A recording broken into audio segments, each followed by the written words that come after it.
Bonjour, je m'appelle Noémie Goudal, je suis artiste photographe. Moi, dans mon travail, ce qui m'intéresse, c'est d'abord la fabrication, l'installation, et après, la photographie vient dans un second temps. Et d'ailleurs, je ne travaille pas que avec la photographie, mais avec la vidéo, la stéréoscopie, bon, c'est quand même en partie de la photographie. Et c'est toujours une grande fascination pour moi, la fabrication d'une image et la fabrication d'un objet aussi, après que je refotographie. Il y a une question qui est assez intéressante quand on parle de photographie, c'est qu'on parle toujours de d'où c'est et de quand c'est.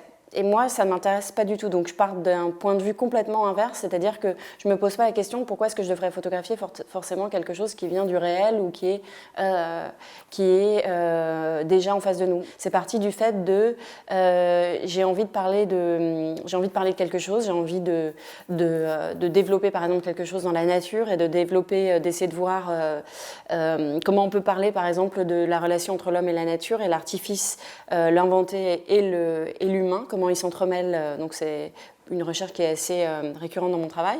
Et pour cela, il fallait, pour moi, c'était partir d'installation et de la fabrication. Je ne recherche pas à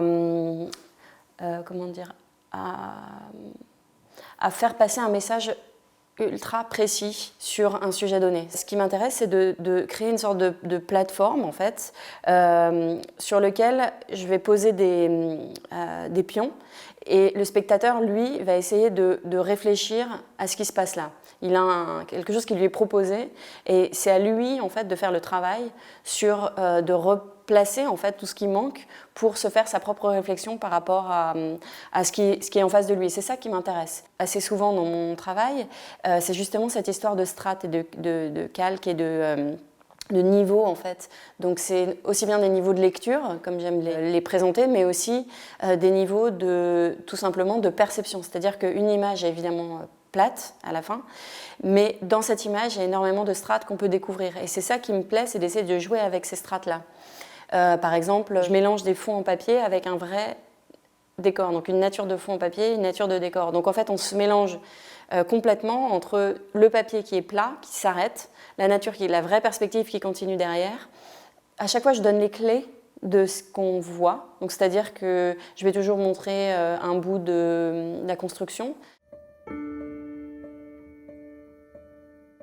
J'espère être considérée pour le travail que je fais et pas parce que je suis une femme.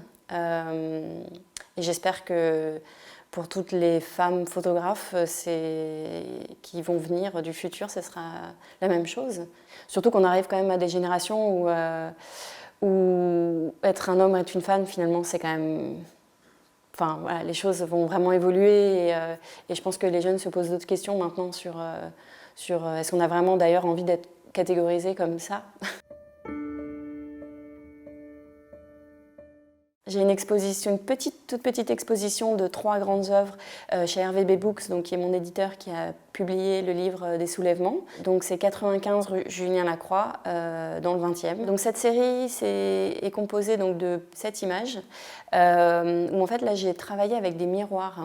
Ce qui m'intéressait, c'est de placer des miroirs dans la nature qui reflètent un paysage et grâce aux miroirs, en fait, je vais déformer complètement et recréer un nouveau paysage. Cette série faisait partie d'un plus gros corpus, donc avec la série des démantèlements, Telluris et Terella, qui parle en fait de la perception qu'on a pu avoir de la Terre à travers les siècles et de voir comment on a pu percevoir le relief de la Terre. Donc, c'est-à-dire selon le contexte scientifique, selon le contexte religieux, est-ce que on savait déjà que la Terre était ronde depuis longtemps, mais est-ce qu'on savait exactement où se situaient les océans, etc.